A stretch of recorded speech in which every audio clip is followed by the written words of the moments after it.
السلام عليكم ورحمة الله وبركاته. ازيكم حبايبي؟ عاملين ايه؟ يا رب تكونوا بخير.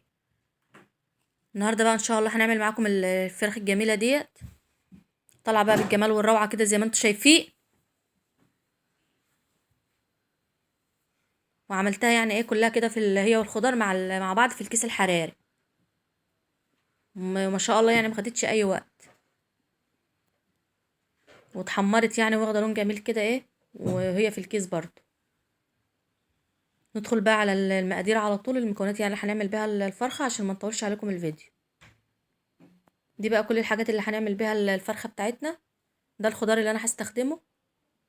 معايا بصل وبطاطس وجزر، عايزين بقى تزودوا او تنقصوا اللي يريحكم. ومعايا توم مهروس، ودي التوابل، ومعايا ايه ملح وفلفل اسود وبابريكا وتوم باودر وبهارات. وده حبهان ورزم وزعتر، طحناهم انا في الكبة كده. ودولت معلقتين صلصة طماطم، ودي الفرخة طبعا غسلاها ومنشفاها. هنحط بقى كل التوابل كده على المعلقتين الصلصة.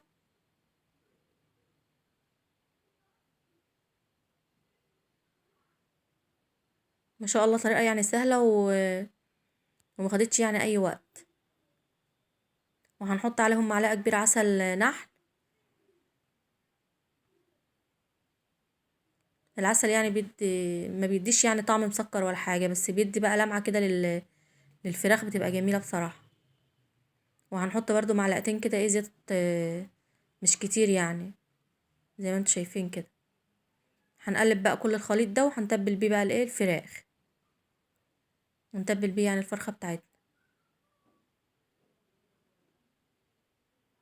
بصراحة يعني كان طعمها جميل خالص.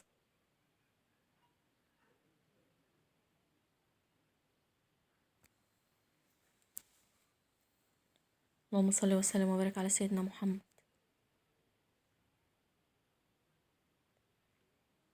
جبت بقى الفرخة هنتبلها بقى بكل الخليط اللي احنا عملناه ده كويس، نعمل لها بقى تدليك كده من جوه ومن بره ومن تحت الجلد.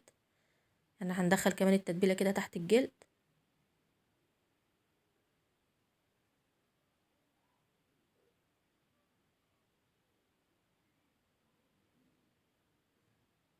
هنقلبها برضو على الناحيه التانية.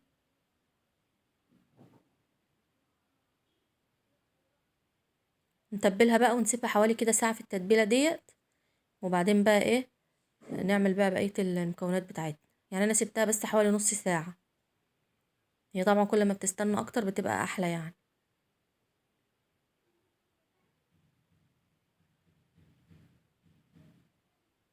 هنتبل بقى برضو الخضار، هنحط بقى عليه التوم المهروس ده، وهنحط بقى عليه ايه بقى اللي تفضل من التتبيله اللي كانت معانا.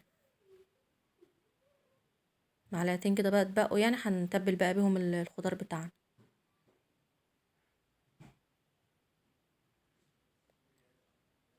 هنقلبه بقى كده كويس في التتبيله.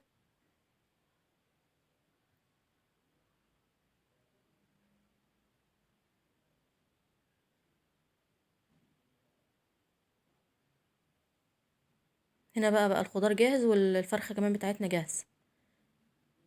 هنجيب بقى الكيس زي ما قلت لكم في الاول، هنسويها بقى في الكيس الحراري. هنحط بقى كده الخضار الاول، وبعدين بقى نحط عليه الفرخ.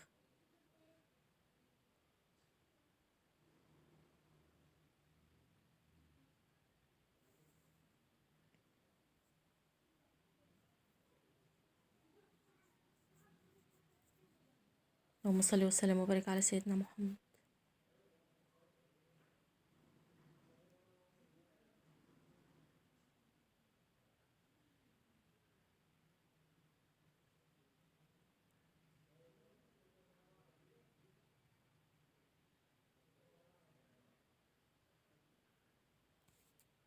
هنقفله بقى كده الكيس بيبقى جاي معاه يعني ايه الرباط ده، بنربط بقى بيه الكيس جامد.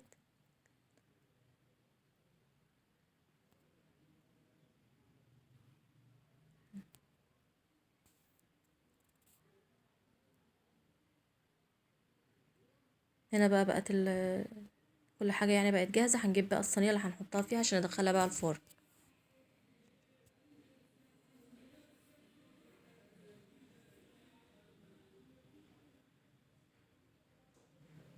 هنحطها بقى كده في الصينيه، وكنت غاليه بقى شويه ميه هنحطهم بس كده في الصينيه يعني مش كتير.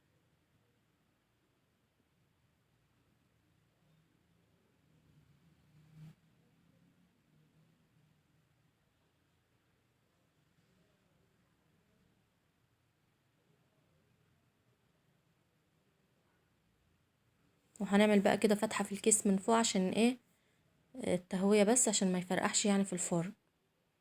ببوس بس السكينه كده او بخله كده. بقت جاهزه خلاص، هندخلها بقى الفرن وان شاء الله نوريها لكم لما تطلع.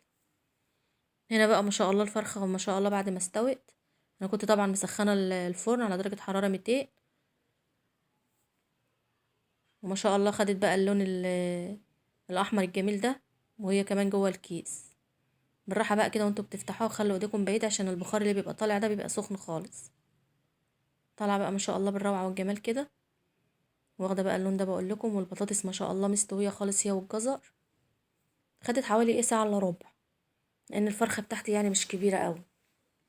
انا بحب لما اجيب فراخ اشويها بتبقى صغيره بتبقى احلى.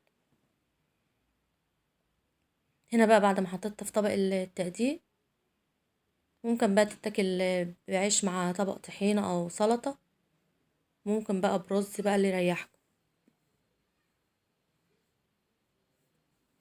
حط بس على شوية كزبرة كده خضرة، بتدي برضو طعم وشكل جميل للطبق. دي بقى كانت الوصفة النهاردة بتاعتنا، يا رب تعجبكم. بصراحة كانت سهلة وما خدتش يعني اي وقت. بتمنى بقى ان شاء الله الفيديو يعجبكم وتجربوه. وما تنسيش بقى تعملوا لايك وشير للفيديو وتفعلوا الجرس عشان يوصل لكم كل جديد. والسلام عليكم ورحمة الله وبركاته. مع ألف سلامة.